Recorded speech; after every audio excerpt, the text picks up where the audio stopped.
عمرك سألت نفسك ليه العربية لما بتطلع من المعرض بتبقى زي الطيارة وبعد كام سنة تحس انها بقت اهدى شوية؟ على فكرة هي مش بايظة، بس هي بيحصل فيها بعض الاستهلاك، يعني معنى اصح كده بتكبر في السن واحدة واحدة. بص يا سيدي، انت ممكن تكون سليم وما فيكش حاجة، لكن بتاخد فيتامينات تقوي مناعتك وتحافظ على نفسك. موتور عربيتك نفس الفكرة، جوه موتور عربيتك فيه اجزاء معدنية بتتحرك بسرعة عالية جدا، والاجزاء دي طبيعي بيحصل ما بينها احتكاك. في ناس كتير قوي هتقول ان هو زيت بيمنع الاحتكاك، بس ده كفاية اللي هو يقلل لك الاحتكاك 100% مع الضغط العالي والحرارة. طب تسألني بقى احمي موتور عربيتي ازاي؟ وهنا يا سيدي بقى يجي دور الاضافة اللي هي 57 ايه اللي بماده MOS، دي الاضافه اللي بتتحط مع الزيت عشان تمنع لك الاحتكاك، ودي طبعا بتقنيه عاليه جدا عشان بيدي موتور عربيتك حمايه اكتر. وده طبعا حاجات ما بتضرش عربيتك، دي حاجات بتنفع عربيتك زي الفيتامينات اللي الانسان بياخدها بالظبط. دي بتكون طبقه حمايه اضافيه بتتحط مع زيت الموتور بتاع عربيتك عشان بتمسك في المعدن نفسه، وزي ما انتم شايفين بيبقى لونها اسود، بدل ما المعدن بيحتك مباشره يبقى في طبقه حمايه ما بين الاثنين. الصوت يبقى اهدى، الحركه تبقى انعم، العمر الافتراضي يزيد معاك. وعلى فكره هو بالسحر ولا عمره في علبه، لكن حمايه ذكيه زي الفيتامينات اللي بياخدها الانسان. بس خليني بقى اوضح لك حاجه، لو الموتور بتاعك فيه صوت او فيه مشكله قايمه جوه الموتور عربيتك، فالماده دي مش هتمنعها لك، لان هو بيمنع الاحتكاك لو موتورك كويس، لكن لو موتورك فيه عيب قايم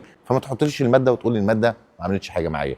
لازم موتورك يبقى كويس عشان ما تحطه مع زيت عربيتك يدي اداء كويس لموتور عربيتك ويديها عمر افتراضي اطول. تسمع صوت موتورك سلس جدا، صوته ناعم، يبقى فيه سلاسه في تشغيل الموتور وفي حركته اليوميه اللي انت بتبقى ماشي بيها. طول ما الموتور سالس معاك في الدواره بتاعته او في حركته بيوفر معاك بنزين، تسمع من الصوت هادي جدا. عامه ما فيش اضافه بتبقى معجزه لموتور عربيتك لو في مشكله، المهم موتورك يكون سليم، لان الاضافه دي بتبقى دعم حقيقي جوه موتور عربيتك وبيحافظ عليه. بس لما تضيف طبقه حمايه زياده لموتور عربيتك انت كده بتدي الموتور فرصه يعيش اطول، والاحتكاك اللي تقلله النهارده يوفر لك فلوس بكره.